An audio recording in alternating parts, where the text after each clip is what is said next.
कराची के इलाके लियारी बगदादी में 2 रोज कबल मुनहदिम होने वाली इमारत के मलबे से 26 अफराद की लाशें निकाल ली गई हैं।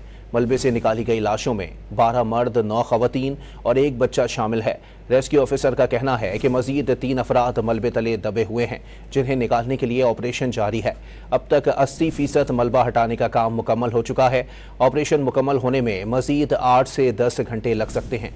रेस्क्यू ऑफिसर ने कहा कि इमारत के नीचे रिक्शे पार्क किए जाते थे। तकरीबन 50 रिक्शे भी मलबे तले दब गए हैं।